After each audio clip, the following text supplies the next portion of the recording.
A Torre Eiffel, símbolo de Paris, do romance e da engenharia. Um monumento que parece eterno e intocável. Mas e se eu te dissesse que no mundo do crime, ela já foi alvo da vigarice mais audaciosa da história? Uma fraude tão inacreditável que desafia a lógica. A história que você vai ouvir envolve documentos falsos do governo, reuniões secretas em hotéis de luxo, a psicologia da ganância e um vigarista tão gênio do crime que entrou para a história. E o detalhe mais absurdo: ele não fez isso só uma vez. Ele conseguiu vender a Torre Eiffel não uma, mas 2 vezes. Como isso foi possível? Quem era o gênio por trás do maior golpe de todos os tempos?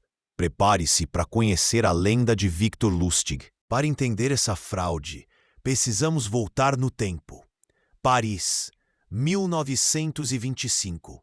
A cidade-luz fervilhava nos anos loucos, mas, no coração de Paris, uma polêmica de ferro enferrujava. A Torre Eiffel não era o tesouro que é hoje. Construída para a Exposição Universal de 1889, ela era uma estrutura temporária, com permissão para ficar de pé por apenas 20 anos. Sua manutenção era caríssima e muitos parisienses a odiavam, chamando-a de esqueleto inútil e monstruosidade de ferro. A elite artística da época publicou cartas protestando sua existência. Portanto, a ideia de desmontá-la não era absurda, era um debate real nos jornais. Foi nesse clima de incerteza, nessa verdade plausível, que o gênio do crime encontrou o palco perfeito para sua obra-prima. Ele não criou a mentira, ele a encontrou pronta. E quem era o homem por trás do plano? Victor Lustig, nascido na Boêmia, no antigo Império Austro-Húngaro. Ele não era um ladrão comum, ele era um artista da trapaça, um aristocrata charmoso, poliglota que falava 5 idiomas fluentemente e um mestre da psicologia humana. Lustig operava com base em suas 10 mandamentos para um golpista, uma lista de regras que ele seguia à risca. Regras como: seja um ouvinte paciente, nunca pareça entediado e, a mais importante, espere a outra pessoa revelar suas opiniões, então concorde com elas. Ele entendia que a base de todo o grande golpe não era a mentira, mas a confiança.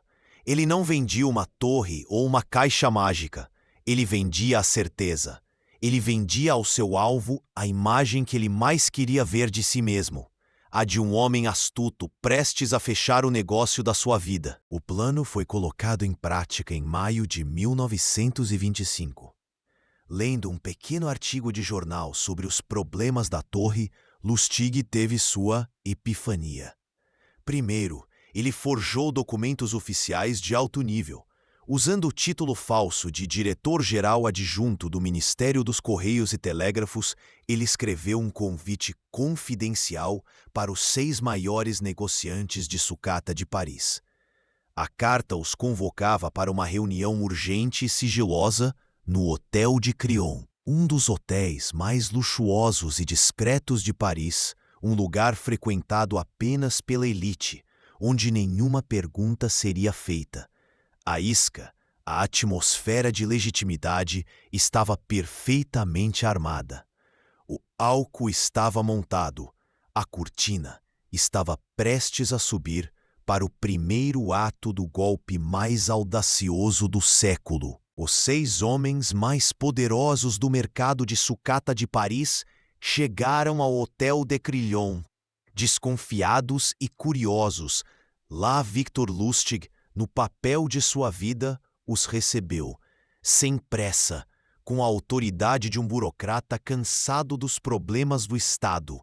Ele os guiou para uma suíte privada, lamentou os custos astronômicos de manutenção da torre, gesticulando para a janela com vista para o monumento, e então, baixando a voz, como quem compartilha um segredo de Estado, revelou a decisão confidencial do governo. A Torre Eiffel seria demolida. O sigilo era absoluto, ele explicou, para evitar um pânico sentimental do público. E eles, os mais respeitados do ramo, teriam a honra de dar um lance pelas 7.300 toneladas de metal. Enquanto os olhos dos negociantes brilhavam com cifras, Lustig observava. Ele procurava o mais ganancioso.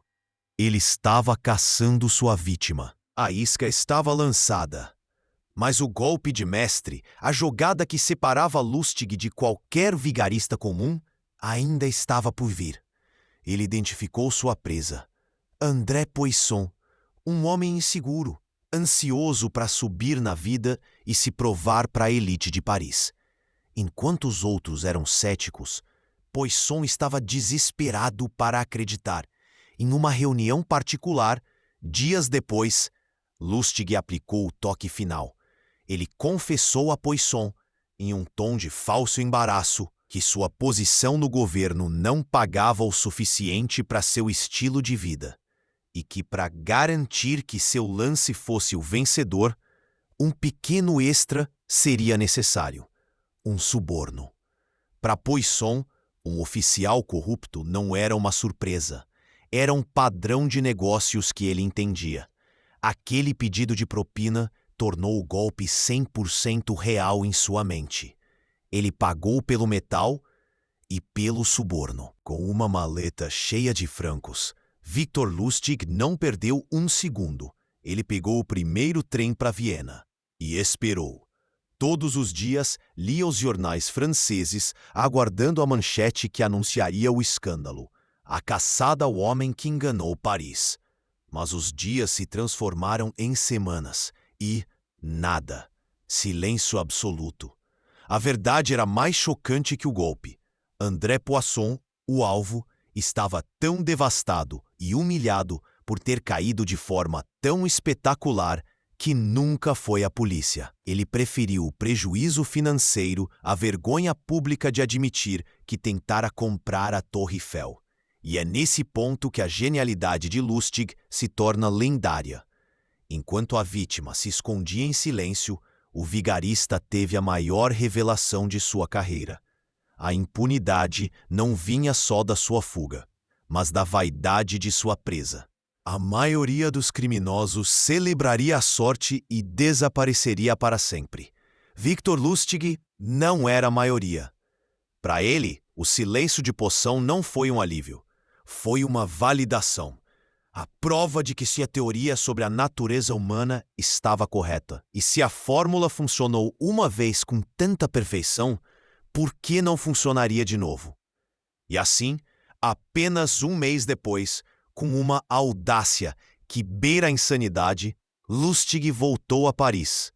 Ele alugou uma suíte no mesmo hotel de Crillon, forjou os mesmos documentos e convidou um novo grupo de 6 negociantes de sucata para a mesma reunião secreta. O plano era idêntico, o roteiro era o mesmo. Ele estava literalmente produzindo uma reprise da sua peça mais bem-sucedida. Ele ia vender a Torre Eiffel pela segunda vez. No entanto, a história raramente se repete com a mesma perfeição. Desta vez, a sorte de Lustig mudou. O novo grupo de negociantes incluía um homem que era mais cético, menos desesperado. Ele sentiu o cheiro do golpe. Antes que qualquer dinheiro pudesse ser trocado, o negociante desconfiado foi diretamente à polícia de Paris para verificar a história. A farsa foi exposta instantaneamente. Avisado de que as autoridades estavam a caminho, Lustig teve que agir rápido. Ele pegou o dinheiro que tinha consigo, o suborno da vítima, que ele astutamente pedira adiantado, e fugiu para os Estados Unidos antes que o mandado de prisão fosse emitido. Ele escapou por um triz, mas o eco de sua audácia permaneceu em Paris. Ele se tornou uma lenda, sussurrada nos círculos policiais e nos bares da cidade. O fantasma que vendeu a torre. Victor Lustig nunca foi punido pela venda da Torre Eiffel. Nos Estados Unidos, ele continuou sua carreira de crimes, tornando-se um dos falsificadores mais notórios do país, até que finalmente foi capturado pelo FBI. Não por sua obra-prima parisiense, mas por falsificação de dinheiro. Condenado, ele terminou seus dias na prisão mais famosa do mundo, Alcatraz. Lá, o charmoso conde, o mestre da psicologia, morreu de pneumonia em 1947, reduzido a um número de prisioneiro. Mas a lenda sobreviveu. A história de Victor Lustig não é apenas sobre um crime, mas sobre a audácia levada ao extremo. É um estudo sobre confiança, ganância e a incrível facilidade com que a realidade pode ser distorcida. Ele provou que, com a história certa, você não precisa roubar nada. As pessoas simplesmente lhe entregam. E seu maior feito, sua maior obra de arte, permanece intocada, não em um cofre, mas na história. Como o homem que vendeu a Torre Eiffel 2 vezes.